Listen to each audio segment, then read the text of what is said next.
So waving voice ಬಗ್ಗೆ ಕೇಳಿದ್ರಿ. ಇದು ನನ್ನ ಬಹಳ ಬಹಳ ವರ್ಷಗಳ ಕನಸು ಇದು, ಆಯಿತಾ.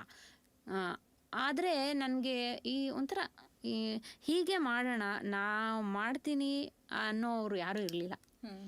ಸೊ ತುಂಬ ಅಂದರೆ ನನಗೇನು ಗೊತ್ತಾ, ಎಲ್ಲರೂ ಈಗ ಏನೇನೋ ಹಾಡಿ ಸುಮ್ಮನೆ ಅಪ್ಲೋಡ್ ಮಾಡಿಬಿಡ್ತಾರಲ್ಲ, ಆ ಥರ ಮಾಡಬಾರ್ದು.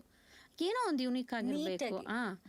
ಆಮೇಲೆ ಏನೋ ಒಂದು ವಿಷಯ ಒಂದಷ್ಟು ನೀವು ನೋಡಿರ್ಬೋದು ಅದರಲ್ಲಿ. ನಾನು ಮೊದಲಿಗೆ ಭಾವಗೀತೆಗಳನ್ನ ಇದು ಯಾವ ಕೆಸೆಟ್ ಮಾಡಿದ್ರಲ್ಲ ಆಗಿನ ಕಾಲದಲ್ಲಿ, ಅದು ಎಲ್ಲಿ ಸಿಗುತ್ತೆ, ಯಾರು ಹಾಡಿದ್ರು, ಇದರ ಕವಿ ಯಾರು, ಈ ಥರ ಎಲ್ಲ ಒಂದಷ್ಟು ನನಗೆ ಯಾಕೆ ಆ ಹಾಡು ಇಷ್ಟ ಅಂತಲೇ ಶುರು ಮಾಡಿದ್ದು. ಸೊ ಆ ಥರ ಒಂದಷ್ಟು ಜನಕ್ಕೆ ಅದರಿಂದ ಉಪಯೋಗ ಆಗತ್ತೆ ಅನ್ನೋ ಥರ ನಾನು ಮಾಡಬೇಕಂತ. ಆಮೇಲೆ ನನ್ನ ಫ್ರೆಂಡ್ ಒಬ್ಬರು ಅದಕ್ಕೆ ಸಪೋರ್ಟ್ ಮಾಡಿದ್ರು, ನಾನು ಇರ್ತೀನಿ, ನಾವು ಮಾಡೋಣ ಅಂತ ಹೇಳಿ. ಸೊ ಅದು ಅವರಿಂದ ಅವರೇ ಕೊಟ್ಟ ಟೈಟಲ್ ಅದು ವೀವಿಂಗ್ ವಾಯ್ಸ್.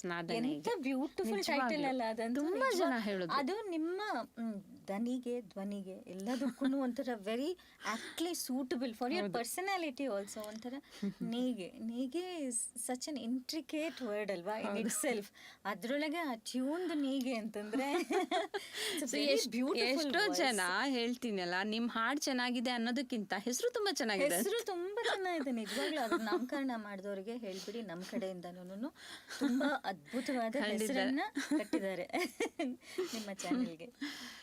ಹೇಳ್ತೀನಿ ನಾನು ಇದ್ರ ಮೂಲಕ ವೀವಿಂಗ್ ವಾಯ್ಸ್ ಕೊಟ್ಟ ನನ್ನ ಫ್ರೆಂಡ್ ನಳಿನ್ಗೆ ನಾನು ಥ್ಯಾಂಕ್ಸ್ ಹೇಳ್ಬೇಕಪ್ಪ. ಒಳ್ಳೆ ಯೂನಿಕ್ ಆದ ಒಂದು ಹೆಸರು, ಯಾವತ್ತು ಮಾಸದೇ ಇರುವಂತ, ಪ್ರತಿ ಸರಿ ಹೊಸ ಹೊಸ ನೇಯ್ಗೆ ಆಗುವಂತ ಅದು ಹೆಸರದು.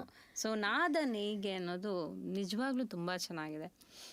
ಸೊ ಈಗ ಸದ್ಯಕ್ಕೆ ನಾವು ನಾದ ನೇಯ್ಗೆ ಅಂತಾನೆ ಇಟ್ಕೊಂಡು ನಾನು ಕಾನ್ಸರ್ಟ್ಸ್ ಮಾಡ್ತಾ ಇದ್ದೀನಿ. ಹೆಸರೇ ನಾದ ನೇಯ್ಗೆ ವಿತ್ ರಶ್ಮಿ ಚಿಕ್ಕ.